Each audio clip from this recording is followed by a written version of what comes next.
Hello, welcome everyone. We are jumping in here with my good friend Dr. Tom Pastor, and we're going to talk today about serotonin and how it can help make you feel happier.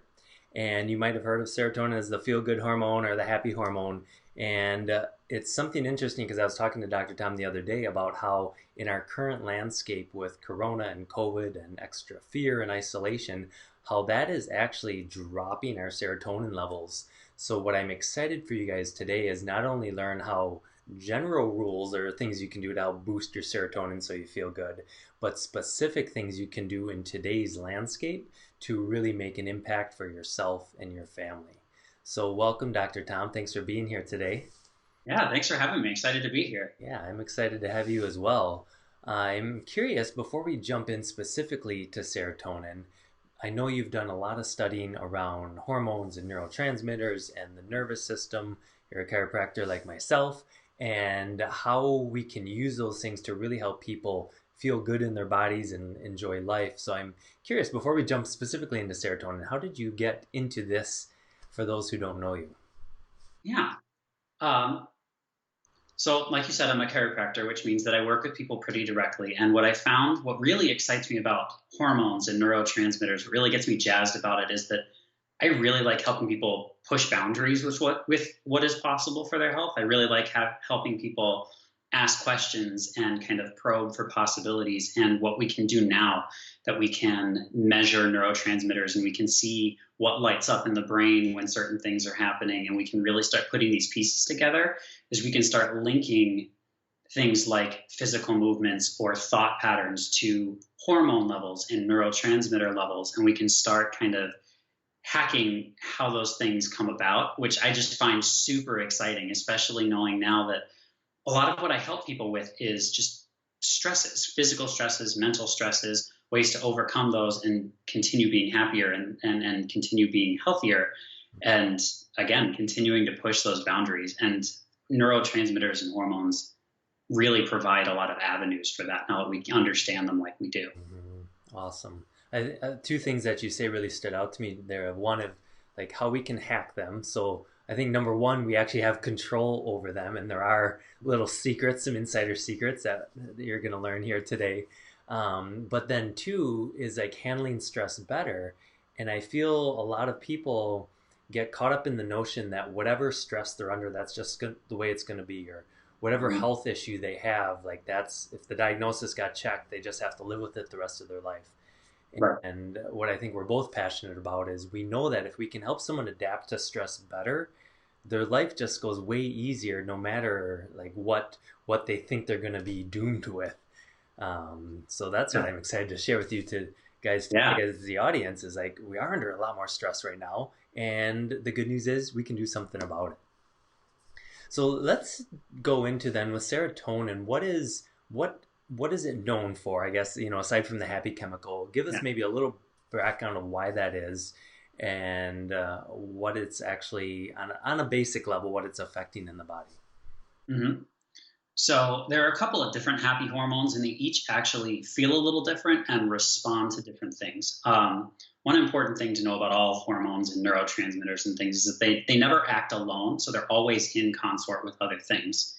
So picking them apart can be a bit strange, but serotonin, more than anything, is your contentment hormone. Like when it is at the right level for you, you feel that sense of calm contentment, like you have what you need, you can move forward, you don't need to stress about having basic resources. And the way that really comes about is most prominently is in social status.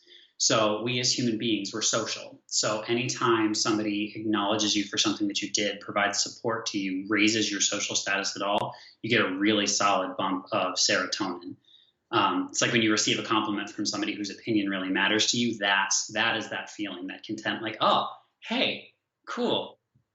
So that is what serotonin feels like. And serotonin low, or serotonin disappointment, I guess, would feel very much like the opposite of that, which is what a lot of us are feeling now as our resources are taken away, as a lot of the things that we use to build stability and feel safe are kind of shaken or taken away, both in healthcare, but also for businesses and income, and not really knowing when things are going to be able to open. All of that uncertainty really jars our sense of calm, content, like we have enough, Hmm. is resulting in increases in stress hormones, which kind of counteract the feel good hormones like serotonin. Okay. Because I could see the way you're describing, like in order to feel content, first we have to feel safe, right? Right. Because if the tiger is creeping up behind you, you're not gonna like settle in and Right. enjoy a morning cup of coffee. Right. As you shouldn't. Right. It's designed that way for a reason. Right. um, so number one, we have to feel safe. And then it sounded like there's another piece you're mentioning of like a social component. Right. Can you go into that a little bit more? Yeah, absolutely. So as people, we're generally social beings. We rely on each other in order to survive. It's actually one of, when you look at us versus a lot of other animals, our large kind of collective ability to cooperate is really what drives a lot of our culture, a lot of our survival techniques. So serotonin is believed to be what drives that kind of cooperation. So we get a boost of serotonin anytime we work together well to do something, or anytime somebody around us raises our social status a little bit, or provides a resource for us, or does something that we think is going to help us further get what we might need. Does that make sense? Does that kind of Yeah, answer that so it question? sounds like when you mention one, if we receive a compliment, that's going to boost our Mhm. serotonin. I was thinking yesterday, my office manager, Brittany, her son came in. He's almost 4. He's going to be 4 this summer. And she finally convinced him to get a haircut. And so he comes into the office and he's like, Dr. Ty, look, look. And he like didn't say look at my haircut, but I knew because Brittany was talking about it what Right, was going on. I'm like, oh, Ronan, you look so handsome, and he's just right. kind of like happy and You going just away gave with him it, an right? amazing So serotonin boost. right, that's what it feels like. So Mhm. he's good with that. So it sounds like there's general compliments, and then the way you just worded things, it sounds like there's giving value into society. Is Mhm. that part of it, or like raising your own status within society? So the giving part is really personality based. So that's one thing that's very interesting about anytime you're talking about neurochemicals, is what releases them is a little different for every person. So some people feel like they gain status by being angry about something. It depends on what you were rewarded for when you were a kid, oddly enough, before about the age of 7. So it can be any number of things that might not make sense to an adult brain. Whereas some people feel a huge bump in status when they donate money. Some people feel a really big boost in status when they succeed at a business transaction or something like that. So what you assign, it's basically whatever makes your brain think that you are getting the resources that you need. Interesting. So Okay. if that means that, particularly in the case of serotonin, with status, with being, because from a survival standpoint, being high status in your tribe, in your group, is paramount to surviving. Because if you didn't have some level of status, you'd get pushed to the side or ostracized. That makes sense. So that's where that kind of comes in. So that's kind of the master switch for serotonin anyway. And the other chemicals respond to different things. Okay. Okay.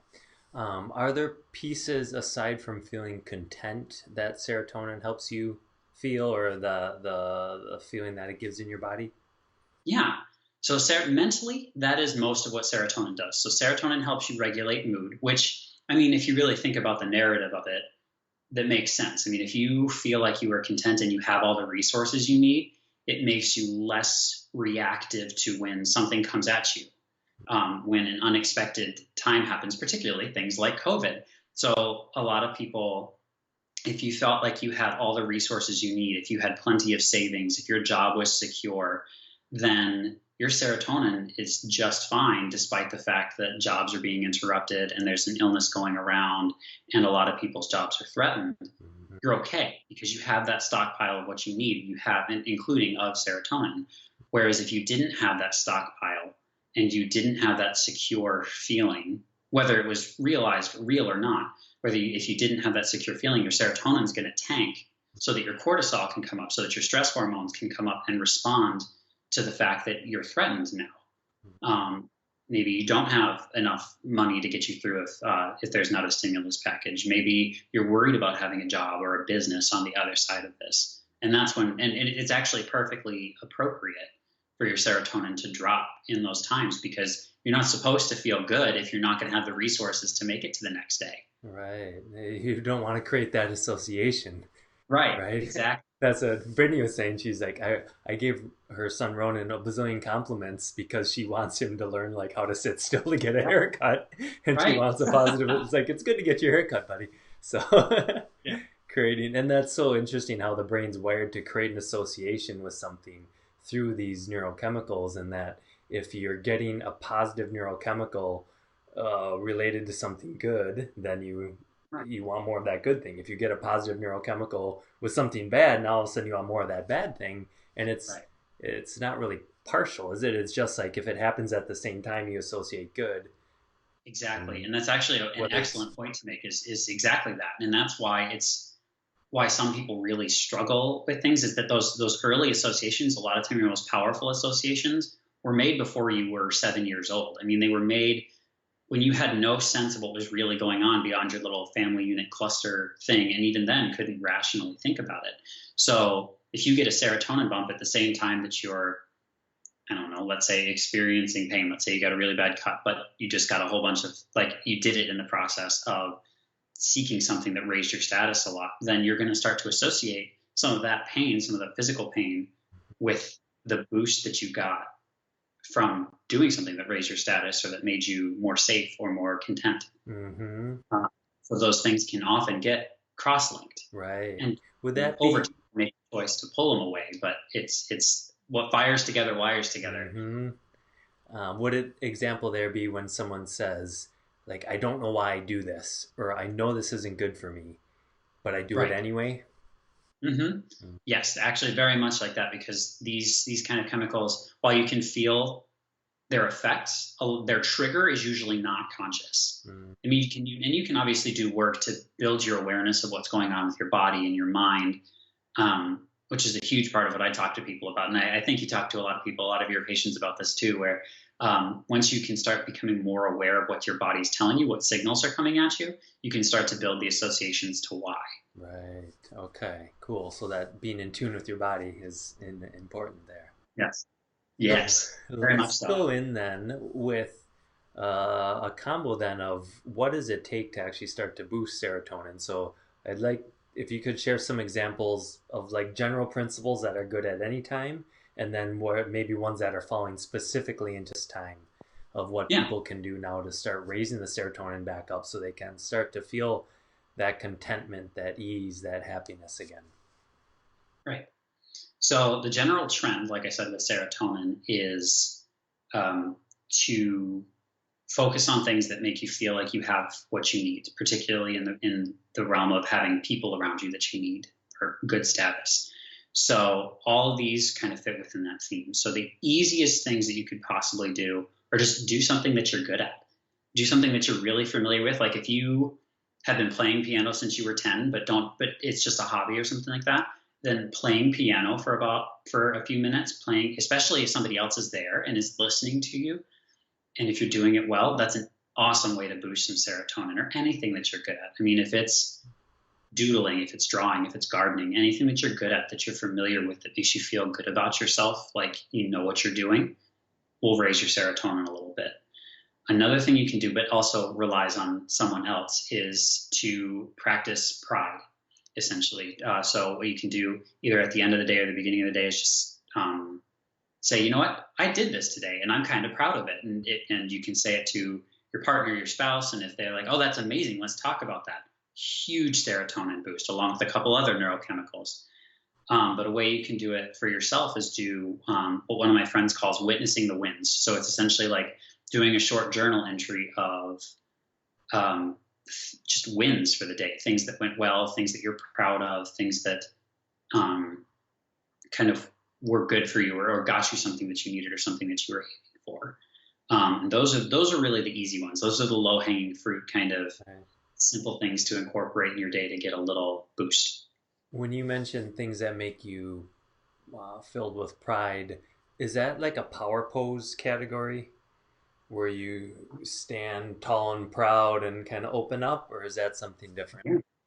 I mean, it makes sense to do that together because we know, I mean, studies have been done that have shown that, that power posing will lower your stress hormones and raise some of your more assertive hormones like testosterone. But I can't say definitively that serotonin would rise with it, but it makes Okay. perfect sense that power posing and putting yourself in that kind of low stress, high power position would also serve to raise your serotonin when you're talking about things that are making you proud. I just don't actually have like some form of evidence to tell you that that's Got how it it. works. Okay. So it Um, sounds like the more important thing there is the social piece of someone else being able to see you do it in a sense. right, right, So then because it is that social connection that's important for it.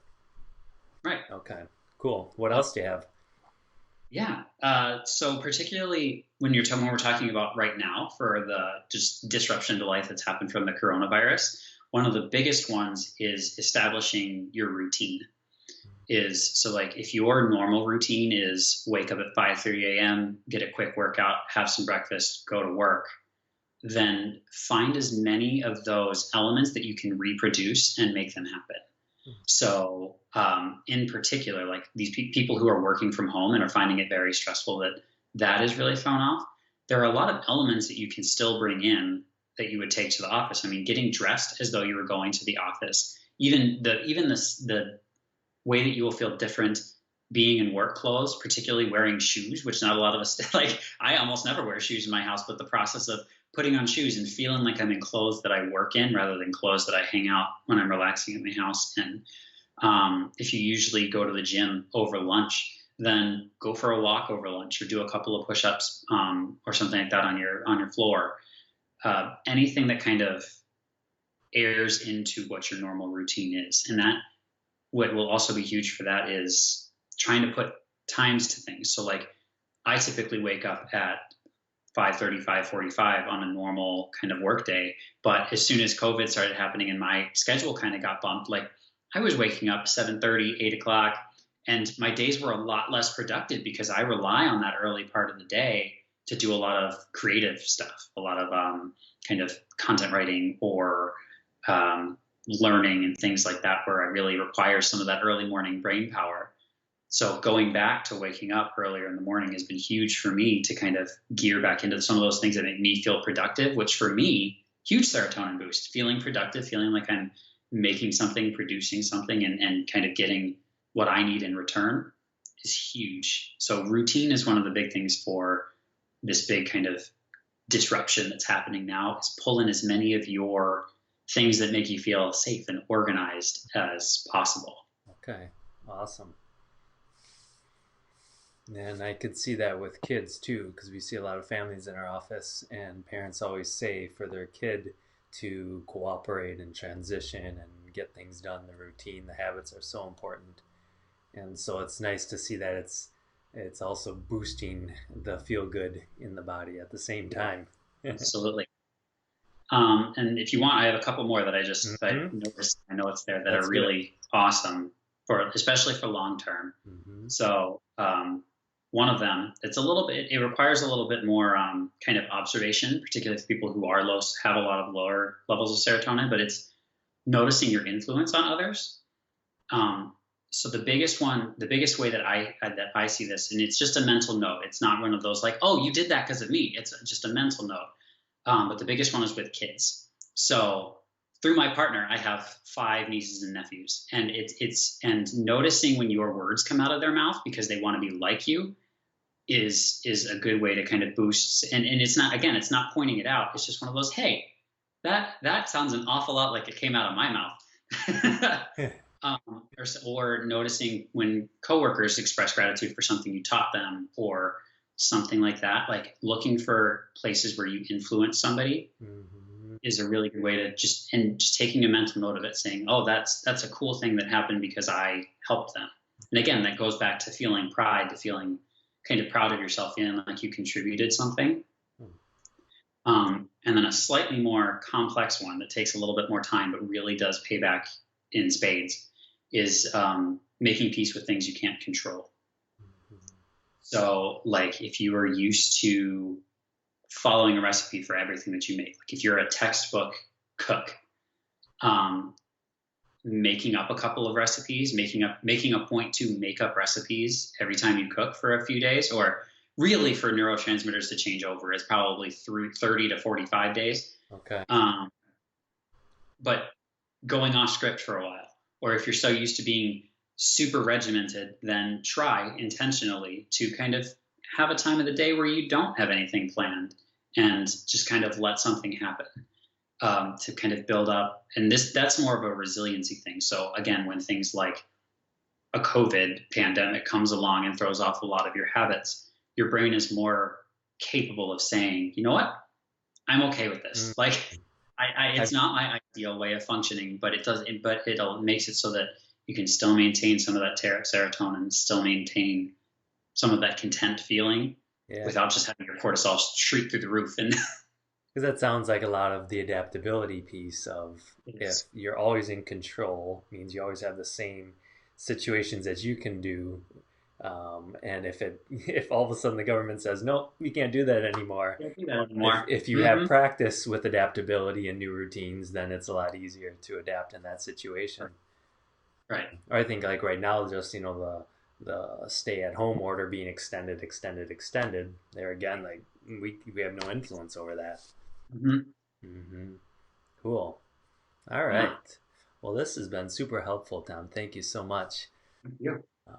Yeah, so I think as you recap this, keep in mind that right now we're in a situation where everything's thrown for a loop, and you might have felt sort of disheartened or down or not your normal self. And the way you've described things, Dr. Tom, it's like, oh, it actually makes perfect sense that someone might be feeling that way right now. So if that is your situation, just know that like it's a natural physiological change that happened in your body given the circumstances right now. So it's not like there's something wrong with you or that something happened different in your body. It's just the response to the environment. And then if you can take some of these tips that Dr. Tom shared, you can start to swing back up, even before things, quote, get back to normal. All right. Well, any parting thoughts, Tom? If someone wants to get a hold of you, how should they reach out if they have further questions or they want to touch base with you more? Yeah, the best way to reach me is actually going to be through my website. I am on all the social media, or well, not all of them, Instagram and Facebook. You can reach out through those, but my best way to get in touch with me is going to be email. So it's just Dr. Tom, DRTOM, at drtompastor.com. I usually respond fairly quickly to emails, particularly if they ask a direct question. Or you can visit my website, which again is drtompastor.com. And there's all kinds of links to resources and things on there that you can follow up with. Cool. Awesome. Well, thank you, sir. Thank you, everyone, for Thank you. watching today. And we'll talk to you guys later.